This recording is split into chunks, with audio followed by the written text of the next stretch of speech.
తెలంగాణలో తక్కువ ఫీజులతో high quality results ఇస్తున్న ఏకైక సంస్థ తిరుమల్ ఐఏఎస్ ఇన్స్టిట్యూట్. సౌదీ అరేబియాలో అతి భారీ వర్షం కురుస్తుంది. కుండపోత కారణంగా ముస్లిం పవిత్ర మక్కా నగరం చెరువును తలపిస్తోంది. ఒక్కసారిగా వచ్చిన వరదలతో మక్కా ప్రాంతం జలమయమైంది. వర్షం కారణంగా దర్శనానికి వచ్చిన లక్షలాది మంది తీవ్ర ఇబ్బందులకు గురయ్యారు. దీనికి సంబంధించిన వీడియోలు ప్రస్తుతం సోషల్ మీడియాలో వైరల్ గా మారాయి. సౌదీ అరేబియాలో క్లౌడ్ బరస్ట్ కారణంగా భారీ వర్షం కురిసింది. బలమైన ఈదురుగాలులతో కూడిన వర్షం పట్టడంతో భారీ నష్టం జరిగింది. వరదల కారణంగా పలు ప్రాంతాల్లో కార్లు కొట్టుకుపోయాయి. మక్కా, మదీనా, జెడ్డాలో ఎడతెరిపి లేని వర్షంతో భారీ వరదలొచ్చాయి. ఉరుములు మెరుపులతో సుడిగాలులు విరుచుకుపడ్డాయి. దీంతో జనజీవనం తీవ్ర ఇబ్బందులు ఎదుర్కొంటున్నారు. ఇదే సమయంలో మక్కాలో ఉమ్రా యాత్రకు వచ్చిన భక్తులు ఇబ్బంది పడుతున్నారు.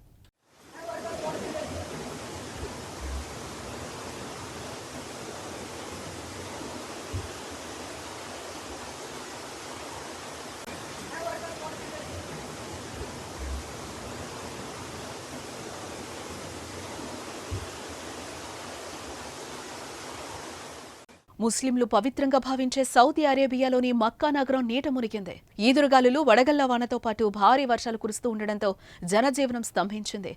మక్కా, మదీనాలోని కొన్ని ప్రాంతాలు, జెడ్డా నగరం అతలాకుతలమవుతోంది. భారీ వరదలతో మక్కా ప్రాంతం అంతా చెరువును తలపిస్తోంది. పలు కార్లు నీటిలో కొట్టుకుపోయాయి. దీనికి సంబంధించిన వీడియోలు సోషల్ మీడియాలో వైరల్ గా మారాయి. ఇప్పుడు అనేక బస్సులు రోడ్డు మీదే నిలిచిపోయాయి. ముంపు ప్రాంతాల్లో చిక్కుకున్న ప్రజలను రక్షించేందుకు ప్రభుత్వం సహాయక చర్యలు చేపట్టినట్టు సౌదీ ప్రెస్ ఏజెన్సీ తెలిపింది.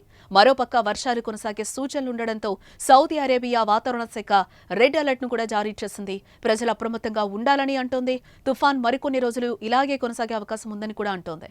ప్రస్తుత వర్షాల వల్ల అల్-ఉలా, అల్-మదీనా, ముస్లింల పవిత్ర స్థలం అల్-మదీనాలోని మస్జిదే నబవి, రియాద్ ప్రాంతాలు తీవ్రంగా ప్రభావితమైనట్టు తెలుస్తోంది. అనేక మసీదులు నీటితో నిండిపోయిన వీడియోలే ఇప్పుడు వైరల్ గా మారాయి. కాగా 2009లో జెడ్డాలో విపత్తు సంభవించి 100 మందికి పైగా మరణించారు. అలాగే గతేడాది 2024లోనూ పలు రాష్ట్రాల్లో రికార్డు స్థాయిలో వర్షపాతం నమోదైంది. అయితే ప్రస్తుత వరదల వల్ల ఎలాంటి నష్టం జరిగిందనే వివరాలు ఇంకా రావాల్సి ఉంది.